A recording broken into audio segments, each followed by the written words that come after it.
এবার ইসরায়েলে ভয়াবহ ব্যালিস্টিক ক্ষেপণাস্ত্র হামলা হুতি বিদ্রোহীদের। আরো বিস্তারিত জানিয়ে দিব। এদিকে লেজার ক্ষেপণাস্ত্রে বড় সাফল্য ইরানের। এবার ইউক্রেন শান্তি প্রচেষ্টা থেকে সরে যাওয়ার হুঁশিয়ারি যুক্তরাষ্ট্রের। এদিকে গাজায় 24 ঘন্টায় ইসরায়েলি হামলায় নিহত অন্তত 40 জন। আরো জানিয়ে দিব, এবার গাজা দখলের পরিকল্পনা নিশ্চিত করল ইসরায়েল। এদিকে ইয়েমেনে মার্কিন বাহিনীর অতর্কিত হামলা, নিহত অন্তত 38 জন। এবার ইসরায়েলে বাংকার বিধ্বংসী বোমা পাঠালো যুক্তরাষ্ট্র। এবং সর্বশেষে জানিয়ে দিব, এদিকে ইসরায়েলের সর্বশেষ যুদ্ধবিরতি প্রস্তাব প্রত্যাখ্যান হামাসের। শুনছিলেন সংবাদ শিরোনাম, এখন বিস্তারিত। তবে তার আগে অনুরোধ থাকবে এই ভিডিওতে একটি লাইক দিন এবং কমেন্টস করে জানিয়ে দিন আপনি কোন জেলা থেকে বা কোথায় থেকে আমাদের সাথে যুক্ত রয়েছেন।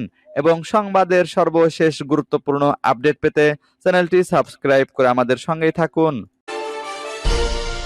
এবার ইসরায়েলে ভয়াবহ ব্যালিস্টিক ক্ষেপণাস্ত্র হামলা হুতি বিদ্রোহীদের। ফিলিস্তিনের গাজায় বর্বরোচিত হামলার প্রতিবাদে এবার ইসরায়েলে ব্যালিস্টিক ক্ষেপণাস্ত্র হামলা চালিয়েছে ইরান সমর্থিত ইয়েমেনের সশস্ত্র গোষ্ঠী হুতিরা। তবে হামলায় তাৎক্ষণিকভাবে ক্ষয়ক্ষতি কিংবা হতাহতের কোনো খবর পাওয়া যায়নি। হুতিদের চালানো এই ক্ষেপণাস্ত্র হামলার বিষয়ে ইসরায়েল জুড়ে সাইরেন বাজিয়ে বাসিন্দাদের সতর্ক করে দেওয়া হয়েছে বলে ইসরায়েলি সংবাদ মাধ্যম টাইমস অফ ইসরায়েলের প্রতিবেদনে বলা হয়েছে। ইয়েমেন থেকে এই ক্ষেপণাস্ত্র ছোড়া হয়েছে বলে ইসরায়েলের সংবাদ মাধ্যমের প্রতিবেদনে দাবি করা হয়েছে। বার্তা সংস্থা এএফপির প্রতিনিধিরা জেরুজালেমে ইসরায়েলি বাহিনীর সাইরেনের শব্দ শুনতে পেয়েছেন বলে তাদের প্রতিবেদনে দাবি করেছেন। সাইরেন বাজিয়ে বাসিন্দাদের সতর্ক করে দেওয়ার পরপরই ইসরায়েলে হুতিদের ছোড়া ক্ষেপণাস্ত্র বিস্ফোরণের শব্দ শোনা গেছে বলেও জানানো হয়েছে এএফপির প্রতিবেদনে। ইসরায়েলের সেনাবাহিনী বলেছে, ইরান সমর্থিত হুতি গোষ্ঠী রোববার ইসরায়েলি ভূখণ্ড লক্ষ্য করে অন্তত 2টি ব্যালিস্টিক ক্ষেপণাস্ত্র ছুড়েছে। ইসরায়েলি প্রতিরক্ষা বাহিনী বলেছে, সামরিক বাহিনীর আকাশ প্রতিরক্ষা ব্যবস্থার মাধ্যমে হুতিদের ছোড়া ক্ষেপণাস্ত্রে বাধা দেওয়ার চেষ্টা করা হয়। তবে হুতিদের ক্ষেপণাস্ত্র সফলভাবে প্রতিরোধ করা সম্ভব হয়েছে কিনা সে বিষয়ে জানতে তদন্ত চলমান রয়েছে।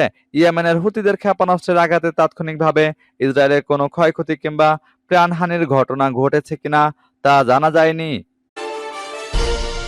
এদিকে লেজার ক্ষেপণাস্ত্রে বড় সাফল্য ইরানের। লেজার প্রযুক্তি ক্ষেত্রে অগ্রগতির মাধ্যমে ইরান এশিয়া এমনকি গোটা বিশ্বেই বিশেষ অবস্থানে পৌঁছে গেছে। লেজার প্রযুক্তি বিশ্বব্যাপী বৈজ্ঞানিক ও প্রতিরক্ষা গবেষণার অন্যতম গুরুত্বপূর্ণ ক্ষেত্র হিসেবে স্বীকৃতি পেয়েছে। শিল্পক্ষেত্র থেকে শুরু করে উন্নত প্রতিরক্ষা ব্যবস্থা পর্যন্ত সর্বত্রই এর বিস্তৃত প্রয়োগ রয়েছে। পার্স টুডের তথ্য বলছে, ইরান এই ক্ষেত্রেও গুরুত্বপূর্ণ সাফল্য অর্জন করেছে এবং লেজার প্রযুক্তির ক্ষেত্রে একটি গুরুত্বপূর্ণ দেশ হিসেবে নিজেকে প্রতিষ্ঠিত করতে সক্ষম হয়েছে। ইরান 1970 সাল থেকে লেজার প্রযুক্তির ক্ষেত্রে বড় কর্মসূচি পরিচালনা করে আসছে। ইরানের পারমাণবিক শক্তি সংস্থার তত্ত্বাবধানে লেজার গবেষণা কেন্দ্র প্রতিষ্ঠার মাধ্যমে এই কর্মসূচি বাস্তবায়ন শুরু হয়। এই সময়ের মধ্যে নানা ধরনের লেজার তৈরি করেছে, গ্যাস লেজার, সেমিকন্ডাক্টর লেজার এবং বিভিন্ন উচ্চ ক্ষমতা সম্পন্ন লেজার সহ বিভিন্ন ধরনের লেজার উৎপাদনে দক্ষতা অর্জন করেছে। 2017 সালের মিউনিক প্রদর্শনীর মতো আন্তর্জাতিক প্রদর্শনীতেও অংশগ্রহণ করেছে ইরান। মৌলিক প্রযুক্তিতে স্বনির্ভরতা অর্জনের অংশ হিসেবে এক্ষেত্রেও ইরান অগ্রগামী হয়েছে। এবার ইউক্রেন শান্তি প্রচেষ্টা থেকে সরে যাওয়ার হুঁশিয়ারি যুক্তরাষ্ট্রের। মার্কিন president Donald Trump Russia Ukraine শান্তি চুক্তিতে পৌঁছানোর স্পষ্ট লক্ষণ না পেলে কয়েকদিনের মধ্যেই মধ্যস্থতার চেষ্টা থেকে সরে আসবেন বলে জানিয়েছেন মার্কিন পররাষ্ট্রমন্ত্রী মার্কো রুবিও। শুক্রবার প্যারিসে ইউরোপীয় এবং ইউক্রেনীয় নেতাদের সঙ্গে দেখা করার পর তিনি বলেন, আমরা সপ্তাহ বা মাসখানেক ধরে এই প্রচেষ্টা চালিয়ে যাব না, তাই আমাদের এখনই খুব দ্রুত নির্ধারণ করতে হবে। আমি কয়েকদিনের বিষয় নিয়ে কথা বলছি, আগামী কয়েক সপ্তাহের মধ্যে এটি সম্ভব কিনা। রুবিও বলেন, প্রেসিডেন্ট এই বিষয়ে খুবই দৃঢ়ভাবে অনুভব করেন। তিনি এর জন্য অনেক সময় এবং শক্তি উৎসর্গ করেছেন। এটি গুরুত্বপূর্ণ, তবে আরো অনেক গুরুত্বপূর্ণ বিষয় রয়েছে যা আরো মনোযোগের দাবি রাখে। রুবিওর বক্তব্যের বিষয়ে প্যারিস, লন্ডন, বার্লিন, কিয়েভ বা মস্কো থেকে তাৎক্ষণিকভাবে কোনো মন্তব্য পাওয়া যায়নি। বৃহস্পতিবার ট্রাম্প বলেছেন, তিনি আগামী সপ্তাহে কিয়েভের সঙ্গে একটি চুক্তি সই করবেন বলে আশা করছেন, যা যুক্তরাষ্ট্রকে ইউক্রেনের খনিজ সম্পদে প্রবেশ অধিকার দেবে। এদিকে গাজায় ২৪ ঘন্টায় ইসরায়েলি হামলায় নিহত অন্তত ৪০ জন। ফিলিস্তিনের অবরুদ্ধ গাজায় ইসরায়েলি হামলায় গত ২৪ ঘন্টায় কমপক্ষে ৪০ জন নিহত হয়েছেন। এছাড়া আহত হয়েছেন আরও ৭৩ জন। গাজার স্বাস্থ্য মন্ত্রণালয় এক বিবৃতিতে এ তথ্য নিশ্চিত করেছে। খবর আনাদুলু এজেন্সির। মন্ত্রণালয়ের এক বিবৃতিতে বলা হয়েছে, গাজা উপত্যকায় ইসরায়েলি বিমান হামলায় গত ২৪ ঘন্টায় কমপক্ষে আরও ৪০ জন ফিলিস্তিনি নিহত হয়েছেন, যার ফলে ২০২৩ সালের অক্টোবর থেকে ইসরায়েলি হামলায় গাজায় মৃতের সংখ্যা বেড়ে ৫১,০৬৫ জনে পৌঁছেছে। স্বাস্থ্য মন্ত্রণালয় আরও বলেছে, আরও ৭৩ জন আহত ব্যক্তিকে হাসপাতালে স্থানান্তর করা হয়েছে, যার ফলে ইসরায়েলি হামলায় আহতের সংখ্যা বেড়ে ১,১৬,৫০৫ জন দাঁড়িয়েছে। এতে আরও বলা হয়েছে, অনেক ভুক্তভোগী এখনও ধ্বংসস্তূপের নিচে এবং রাস্তায় আটকা পড়েছেন, কারণ উদ্ধারকারীরা তাদের কাছে পৌঁছাতে পারছেন না। এবার গাজা দখলের পরিকল্পনা নিশ্চিত করল ইসরায়েল। ফিলিস্তিনের স্বাধীনতাকামী সশস্ত্র সংগঠন হামাস নিয়ন্ত্রিত গাজায় গত ১৭ মাসের বেশি সময় ধরে যুদ্ধ চলছে। এতে গাজায় নিহতের সংখ্যা ৫১,০০০ ছাড়িয়েছে, আহত হয়েছে লক্ষাধিক।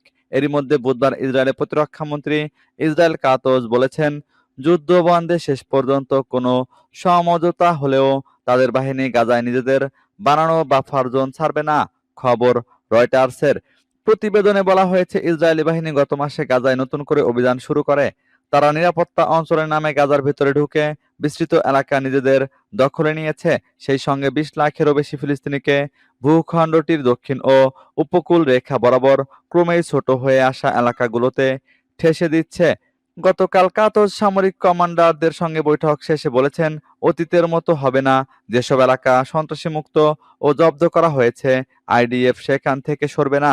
তিনি আরও বলেছেন, লেবানন ও সিরিয়ার মতোই গাজার স্থায়ী ও অস্থায়ী যে কোনো পরিস্থিতিতে আইডিএফ শত্রু ও বসতিগুলোর মাঝে বাফার হিসেবে থাকবে। ইসরায়েলের পক্ষ থেকে বলা হয়েছে, গত ১৮ মার্চ থেকে অভিযানে তারা যে কয়েকশো হামাস যোদ্ধাকে হত্যা করেছে, তার মধ্যে ফিলিস্তিনি সশস্ত্র গোষ্ঠীটির বেশ কয়েকজন ঊর্ধ্বতন কমান্ডারও রয়েছে। এদিকে ইয়েমেনে মার্কিন বাহিনীর অতর্কিত হামলা, নিহত অন্তত ৩৮ জন। ইয়েমেনের রাস ইসা তেল বন্দরে ব্যাপক হামলা চালিয়েছে মার্কিন বাহিনী। এতে অন্তত ৩৮ জন নিহত হয়েছে। এই হামলাকে ইয়েমেনে মার্কিন বাহিনীর চালানো সবচেয়ে প্রাণঘাতী বলে উল্লেখ করা হয়েছে। খবর আল জাজিরার। ইরান সমর্থিত বিদ্রোহী গোষ্ঠী হুতির আল মাসিরা টিভিতে বলা হয়েছে, বৃহস্পতিবার মার্কিন বাহিনী চালানো এই হামলায় আহত হয়েছে ১০২ জন। হোদেইদার স্বাস্থ্য অফিসের বরাত দিয়ে এই তথ্য জানিয়েছে আল মাসিরা। মার্কিন বাহিনী বলছে, হুতি যোদ্ধাদের জন্য জ্বালানির একটি উৎস বিচ্ছিন্ন করতে এই হামলা চালানো হয়েছে। সামাজিক যোগাযোগ মাধ্যমে এক পোস্টে ইউএস কমান্ডো বলেছে, এই হামলার উদ্দেশ্য ছিল হুতিদের ক্ষমতার অর্থনৈতিক উৎসকে হ্রাস করা। তবে হুতি যে হতাহতের সংখ্যা জানিয়েছে তা নিয়ে মন্তব্য করেনি পেন্টাগন। গত জানুয়ারিতে মার্কিন প্রেসিডেন্ট হিসেবে ক্ষমতায় বসেন ডোনাল্ড ট্রাম্প।